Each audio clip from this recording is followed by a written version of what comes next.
The Heart of Friendship, Episode 10, themed a test of faith and forgiveness. If you are watching for the first time, you will need to watch episodes 1 to 9 for better understanding. Ijeoma decided to prank Abuchi to see if he has genuinely repented. How gullible could Abuchi be to fall into another trap with a strange woman? Abuchi and Ijeoma. I've walked this road, I know I've strayed, broken vows and words I should have never said. But here I stand with hands wide open, asking for your grace to heal what's broken. My beloved Abuchi, I've held on tight to wounds that bleed, but in my heart I know there's room to forgive. Together we stumble, but now we rise, with God's love guiding us to new skies. Abuchi, my love. Lord, I and Ijeoma come to you, hearts in our hands. Help us rebuild your love for us. Forgive our mistakes, heal our pain, teach us to love again and again. With you we'll stand, stronger than before. Abuchi almost fell into another strange woman's trap, but his God saved him. This brought some silent smiles and hope to Ijeoma. Meanwhile, let's have a look at the lives of Uzoma and Amaka, the family friends. Uzoma and Amaka breaks the goodness to their friends Ijeoma and Abuchi. They are expecting twins. This threw Abuchi and his wife into deep thoughts. It was suddenly done on them that while others were building their homes to be better, they were busy looking for affections outside the walls of their home and ended up bulldozing their marriage into shambles. Abuchi's parents arrived at Ijeoma's parents' home to plead on behalf of Abuchi. Ijeoma's father welcomed them and allowed them to speak.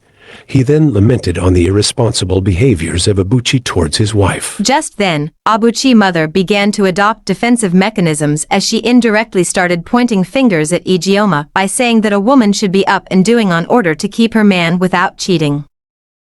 She didn't want the blames on Abuchi alone. This offended Ijeoma's mom, who snapped back at her and told her, "Woman, talk to your son, teach him to be responsible and faithful. Teach him to accept correction and that life is not all about him but about his wife too.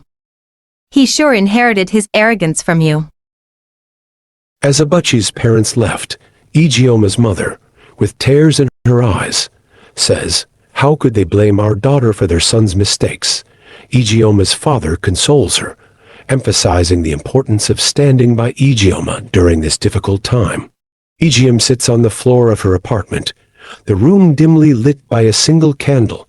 She switches off her phone, and she prays intensely, seeking clarity and peace of mind. Flashbacks of her life with Abuchi flood her mind. Moments of joy, laughter, betrayal, and pain, tears stream down her face as she wrestles with her emotions, torn between forgiving Abuchi and moving on with her life. After 3 days of fasting and prayer, Ijeoma emerges from her room, feeling a sense of calm and resolution. She turns her phone back on and finds numerous missed calls and messages from Dr. Olu, her parents, and even Abuchi. She takes a deep breath and decides to call Dr. Olu first. Their conversation is brief but meaningful.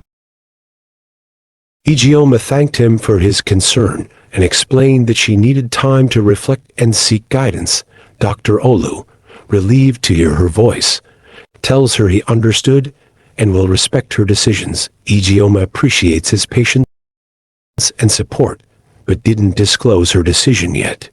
Ijeoma called her mom and she narrated all the drama that Abuchi's mother put up during their reconciliation visit. Just as Ijeoma hangs up, there's a knock on her door.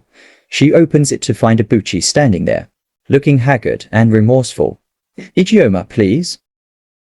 "I need to talk to you," he pleads. Ijeoma, taken aback but calm, allows him in. Abuchi begins to apologize profusely, tears in his eyes, admitting to all his wrongdoings and begging for another chance. Ijeoma listens quietly, her face unreadable. After a long silence, Ijeoma finally speaks. "Abuchi, I have prayed and sought guidance. I believe in forgiveness, but trust is not something easily restored. You need to prove, not just to me, but to yourself, that you can be the man you promised to be. Abuchi nods, understanding the weight of her words. He promised to be a better husband and try his best in meeting with her expectations. He visited the next day with more gifts and began using words of affirmations while discussing with Ijeoma. Abuchi leaves Ijeoma's apartment with a renewed determination to change, but he's unsure where to begin. He decides to seek counsel from his friend Uzoma, who had once offered him guidance. Uzoma agrees to meet with him and advises him to focus on self-improvement and to show genuine remorse through actions, not just words. Also asked him to move Ijeoma back to their matrimonial home. Meanwhile, Ijeoma decides to return to work, feeling more at peace with her decisions. She meets with her friend Amaka, who was surprised at her silence but supportive of Ijeoma's newfound calm. At the hospital, Dr. Olu is distracted, unable to focus on his work. His colleague and friend, Doctor Amina, notices his distress and pulls him aside. Olu, what's going on? You haven't been yourself lately. Dr. Olu hesitates, then confides in her about the proposal and Ijeoma's subsequent retreat. Dr. Amina advises him to give Ijeoma space but also to be there for her as a friend. Sometimes, the best thing you can do for someone you love is to give them chance to find their truth, she says. Just then, Ijeoma's call came in. Dr. Olu was confused if to answer or not, but Dr. Amina encouraged him to go ahead and pick the call. Ijeoma invited Dr. Olu for a coffee brunch. She seized this opportunity to tell Dr. Olu her decision. She admitted that she grew feeling for him and appreciated him for having all the affections she needed from a man, but after her prayers, God has laid in her heart to go back and build her home. She returned the ring Dr. Olu proposed with and admitted that it's a hard decision for both of them. Dr. Olu took a deep breath, stirring into her eyes. He said, "Dearest, I will respect your decision. It's hard, but I will be okay." Ijeoma gave healing a chance. Abuchi hired a truck to pack her things back to their home. Ijeoma, now more centered and confident, walks into her marital home with a renewed sense of purpose. Abuchi, on the other hand, is seen attending marriage seminar group in Uzoma and Amaka's church. He enrolled to join workers in the church and began to improve his life in Christ. In the journey of life, some paths lead us back to where we began, to rebuild, forgive, change, and get better.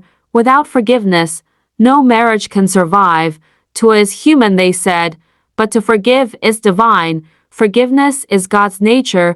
Do not be hard-hearted. Here comes the end of the Heart of Friendship Season 1.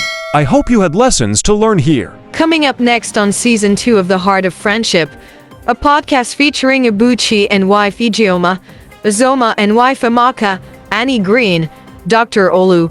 We shall be hearing from them all as they share their marital and relationship experience and vital lessons for all couples to learn. The Couples Roundtable podcast. Stay tuned for Season 2, Episode 1.